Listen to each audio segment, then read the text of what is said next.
Hello, welcome to The Drum. I'm John Barron. Coming up,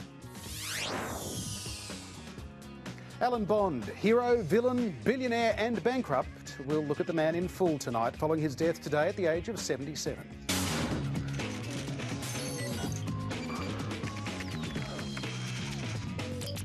Spying on a senator or simply security. Sarah Hanson-Young outraged. She was being watched on Nauru. The government says she's the embarrassment. And can a one-time laughingstock be elected President of the United States? Rick Perry hopes so.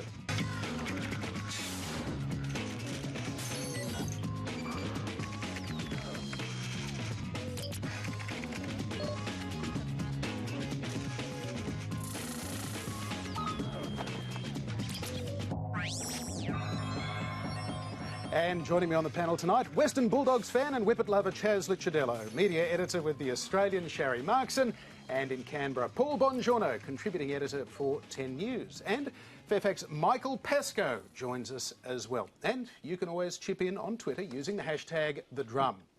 Well, first tonight, signwriter, businessman, billionaire, national hero, Australian of the Year, bankrupt, fraudster, prisoner and businessman once again.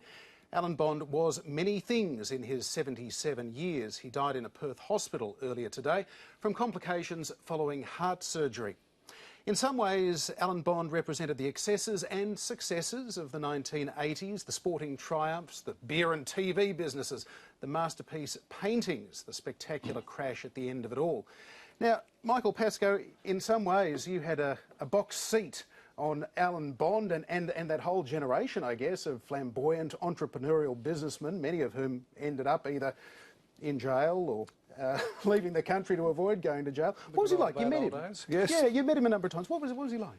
Look, he put the con in confidence, or he put the confidence in con man in a lot of ways. You know, he was a bully and he was full of confidence, and that's where the word con man comes from. He had so much confidence, he was able to sell anything, mainly himself, to bankers, and individuals are unfortunate enough to give him money to play with. So I was never terribly convinced he was all that bright, but he was a great salesman, and that's what took him. When we, I guess for most of us that didn't sort of follow the ins and outs, there's Bell Resources and then there was the Manet painting and then he went to jail and everything else. But we remember the America's Cup. Why did he do that? Why, as a businessman, did he put a lot of money into a number of attempts at winning the America's Cup? It was business. It was an attempt to flog dodgy real estate north of Perth, and what a great way to get publicity for it and get known internationally, because the locals didn't want to buy it. They knew it was rubbish. The idea of challenging for the America's Cup seemed a good one.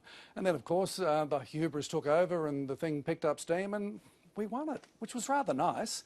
But it's awfully easy to appear a hero and generous when you're using other people's money.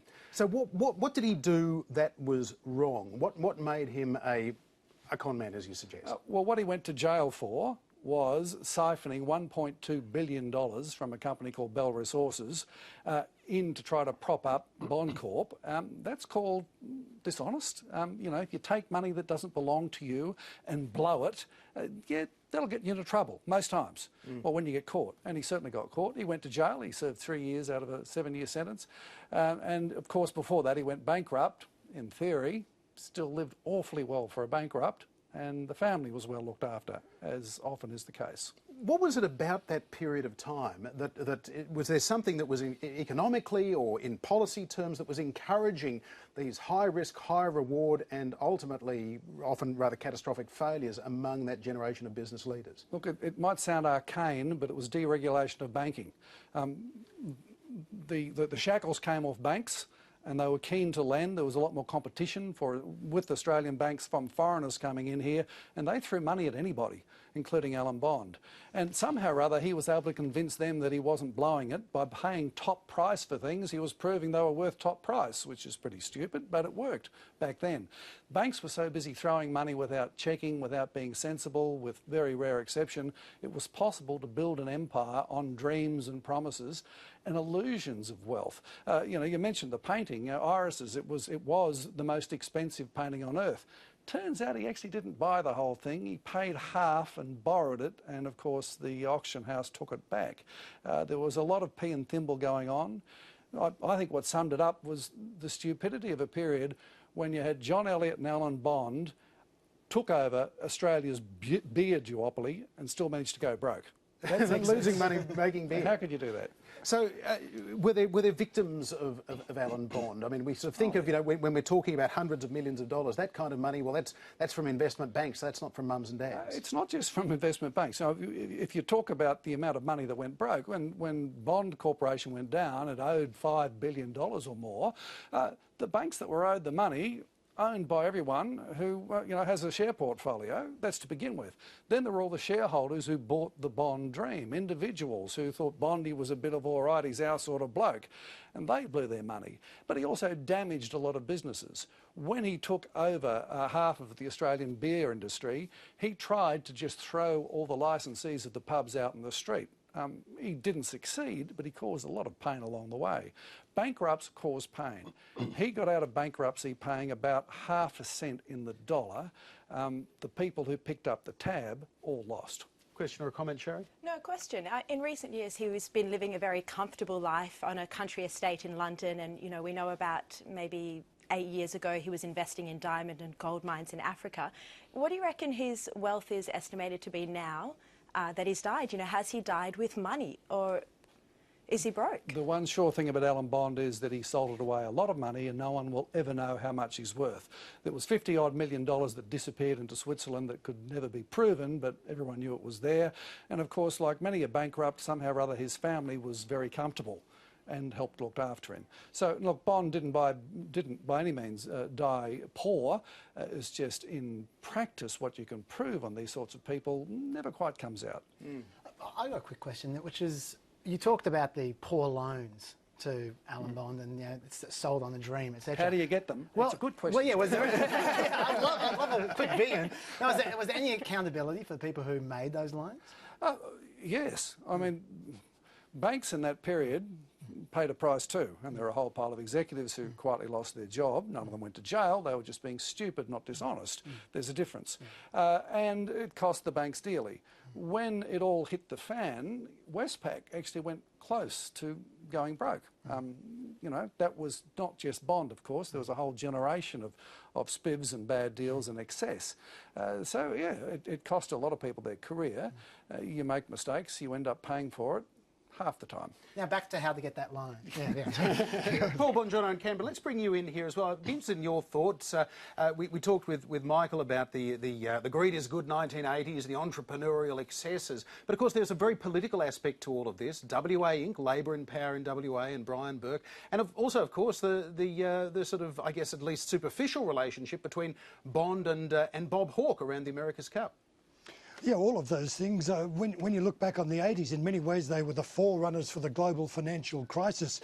The whole idea was no regulation, hands off the banks. It brought down two Labor state governments who thought that they were proving that they were the friends of the capitalists more than the Liberals. The State Bank of Victoria, Pyramid went down, then of course the State Bank of South Australia. Then over in the West, as you say, we had WA Inc. One of the takeouts, I think, of the Bond saga is that something beguiling about billionaires in Western Australia. And I can remember I was working up in Queensland at the time. Laurie Connell was doing things with Joe Bjelke-Petersen, and then he turns up in Western Australia, and the mantra of the day was, what's good for me, the billionaire, is good for Queensland, good for Western Australia, good for the country. There is an element of truth in it, but of course the real lesson when those banks collapsed and when a lot of people were damaged and hurt was that letting the market rip is not what the voters, is not what the people want. They do want governments to protect them. And moving down the track, we saw that when HIH later, went bad, the Howard government, Costello as treasurer, Joe Hockey assistant, they did bring in regulation, which of course looked after us when in a better way when the global financial crisis hit. But I think one of the big lessons is smooth-talking billionaires from the West treat with caution even today. Is that a rule of thumb that you would subscribe to, Michael? Absolutely. Look, definitely. The poor West has taken a long time to try to live down WA Inc. And it was bigger than the billionaires. I mean, the Royal Commission found that there was a failure of culture in the West. You don't get to pull that sort of a game unless you've got help from a lot of lawyers and a lot of accountants, and that was the case. Now, the West did get its act together and it is still an entrepreneurial, flair-driven sort of a place, Perth, but it is not what it used to be. Maybe that's Gold Coast now rather than Western Australia. So that sense of sort of financial musical chairs that was being played in the 1980s that came to a shuddering halt, whether it was the stock market crash or interest rates going up, the recession we had to have, and Alan Bond was among those left standing. Have we learnt from that period, or is there another Alan Bond waiting in the wings to take hundreds of millions of dollars off people again? Oh, there is always another one coming. There is always another boom. There's always irrational exuberance, be it at a smaller scale through a housing bubble or on the bigger scale. We forget we'd go again. I mean, if you go back through the various cycles, we had the 87 stock market crash. It took a few years to catch up with WA Inc., but then it did. We didn't get the worst of the tech bomb, of the dot bomb. The rest of the world did. We were lucky that we only had a few of those, but they were there. Yeah. And it's the cycle. We are meant to learn, but there's the danger of a culture that forgets. There's a danger of a loss of corporate memory. That's where you hope that banks are more sensible, and as Paul says, our regulators certainly have learnt from mistakes. And everyone loves a winner, and we're a sucker for a good salesman. Michael Pascoe, good to see you. Thank you for coming in. A pleasure. Well, a submission made to a Senate inquiry is alleging that Green Senator Sarah Hanson-Young was spied on by security guards on a 2013 trip to Nauru. A former guard claims the senator was given the code name The Raven and watched throughout her stay, including in her hotel room. In a scathing attack, though, the Immigration Minister, Peter Dutton, has described the senator as an embarrassment, but Sarah Hanson-Young is standing by her story. There was a team of guards who worked at the Nauru Detention Centre who were directed to spy and to conduct surveillance on me while I was on the island. A private company, paid for by the Australian taxpayer, was spying on a federal member of parliament. I don't accept that characterisation. I believe she was being, in fact, looked after while she was there. The Prime Minister, the Minister for Women, indeed, if he doesn't understand that women don't like to be watched, my gosh, and it is just creepy. My experience of Sarah Hanson-Young is that she gets most of the facts wrong most of the time. She makes these allegations which are completely unfounded, and I think Sarah Hanson-Young conducts herself in a way which frankly is an embarrassment to our country. And I suspect it's not only us, but the Labor Party and the Greens that believe that. If she's got evidence, produce it. So the Senate is looking into this issue, but Sherry Markson, I mean, on the one hand, this is very personal. Sarah Hanson-Young feeling as though her privacy may have been invaded in all of this, but there are obvious questions as to, well, if she was being watched, why? What was going on here? Is this maybe something the police should be looking at rather than the Senate? Well, I think the allegation emerged in a whistleblower's report that was part of a submission to a Senate inquiry. So I think, first off, whoever looks at it, it needs to be examined to see, is it actually true? And there needs to be some sort of investigations made into Wilson's security agency to find out, was surveillance conducted on Sarah Hanson-Young? Is it conducted on all MPs when they're over there? You know, is it to make sure they're okay, or was it for some ulterior motive? You know, these are just basic questions that need to be answered before we jump to any conclusions. Yeah, I mean, Chaz, we've heard a number of allegations around this. There's really a lot that we don't know about it, and how this might sort of fit into the broader question over what's been happening on Nauru, where there hasn't been a lot of information coming out of there. Is it something for the Senate, or should this be referred to perhaps the police?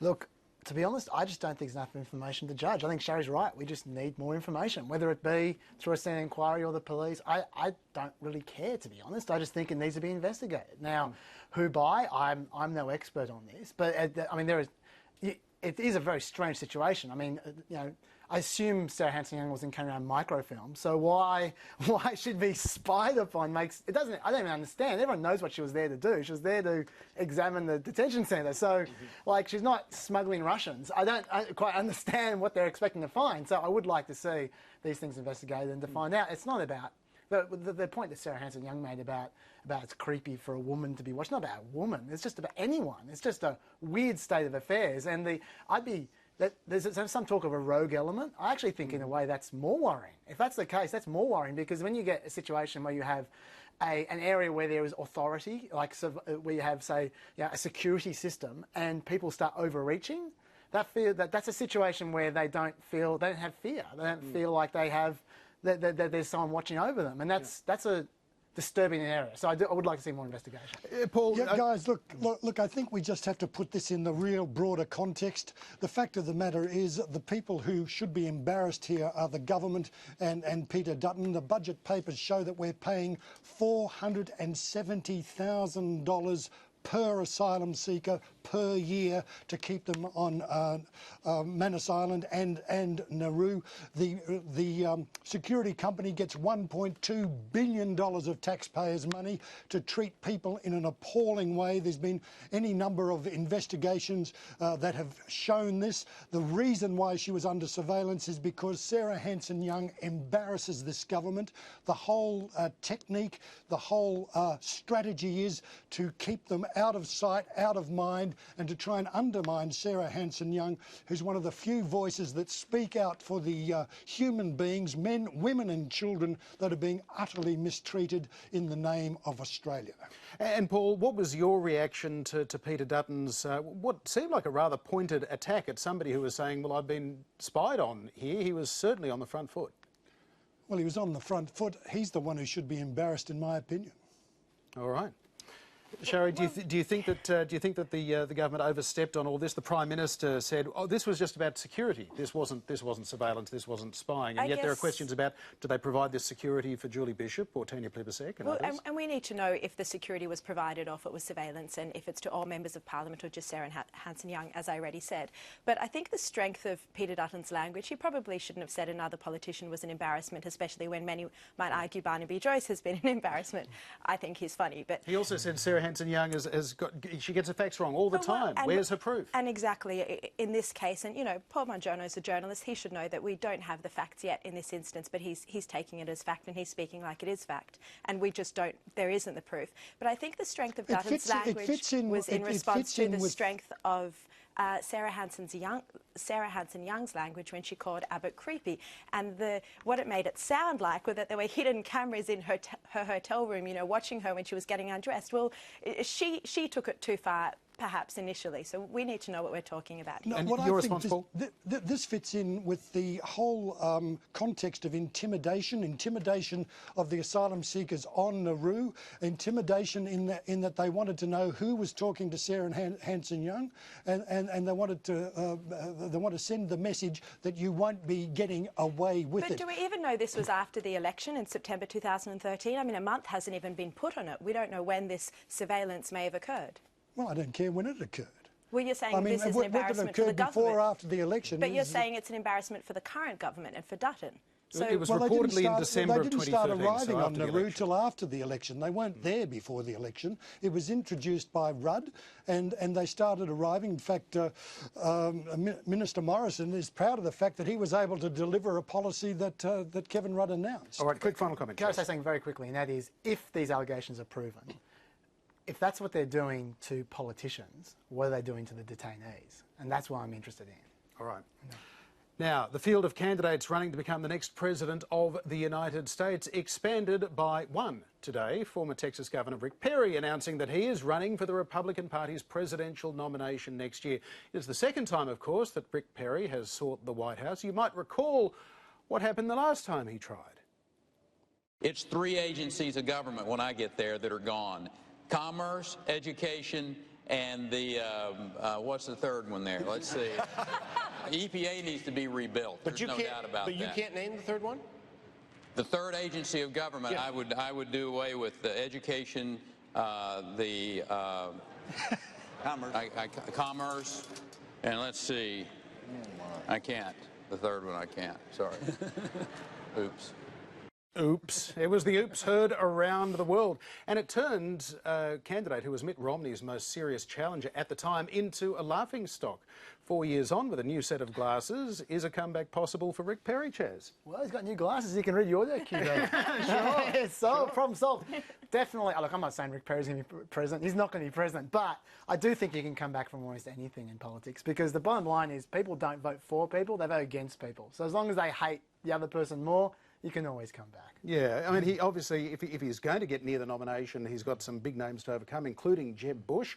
The Bushes, of course, have a background in Texas, even though Jeb was governor of Florida. No love lost between the Perrys and the Bushes, apparently. So this could be a real sort of, you know, knock down, drag him out kind of fight. And never mind the other 30 people running. Yeah. Right. There's a lot of people running for the Republican But that nomination. kind of a moment there in a debate. I mean, we've seen them over the years, whether it was, you know, Nixon with the 5 o'clock shadow, or it was the "You're no Jack Kennedy" from Lloyd Benson. Sometimes there are moments in debates where people say, that just shows that they can't be president. Was that a disqualifier? Look, I think it was a disqualifier in 2012. But 4 years later, people have moved on. You can get past anything. But don't you think it's so bad that someone with such a strong record as Rick Perry has, I mean, he was, you know, 14 years as governor, he lowered taxes, he created jobs, really successful. And then you have one slip up on television, which, as you both know, is so easy to happen, where you might have a mind blank, there's so much pressure, he's against other Republican candidates in a primary debate, and he forgets something quite basic, and then his chances are ruined. You know, for as you say, for 2012. But he should, you know, be able to... It was his own policy that he forgot, which is why it was particularly embarrassing, I suppose. It's so embarrassing, of course, it's so embarrassing. But, you know, he has a proven record, which many of the other candidates don't have. Politics is superficial. He may have learned something too. I read today that not only does he have new glasses, but he's also got rid of the cowboy boots. He now wears what the Americans call loafers or slip-ons. Maybe he's twigged that another Texan who did swagger and cowboy boots didn't really impress the electorate all that much. Although, mind you, it took him 2 terms to wake up to it. Yeah. So Paul, what's your thought on the kind of redemption in politics, the second act? You know, from time to time we do see politicians go from embarrassment, if not disgrace, back into a political comeback.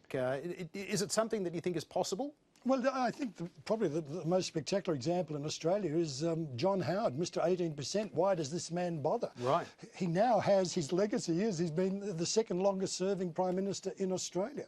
And I think it does show that you can come back. You probably do have to, you know, rethink, reposition, and you then have to convince the electorate that you've done all of that, which John Howard did. You might remember, it's a long time ago, I know, but John Howard actually went to the election. He won, promising, in fact, to be a better Labor government than the one he was replacing, because he read the mood of the electorate well. He read that what had been put in place by Hawke and Keating was something that the electorate liked. They just got tired of the long-term Labor government. And, of course, he then moved with his own agenda over the next, you know, three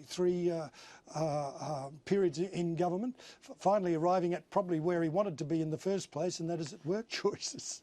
Can I just say that I think sometimes what doesn't kill you makes you stronger. I think the gaffe, you survive the gaffe, you survive a bad reputation, you come back, people go, well, he's got tenacity. And that's certainly the case with John Howard. People thought he was tough.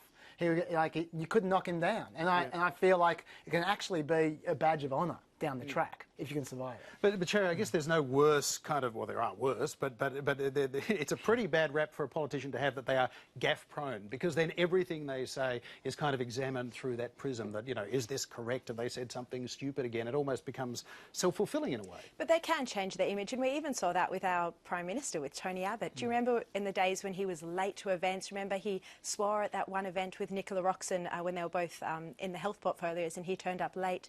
He slept through 5 key stimulus package votes because he'd had too much to drink. You know, this was a sloppy politician, and now he's slick, he's prime ministerial, his office keeps him in line.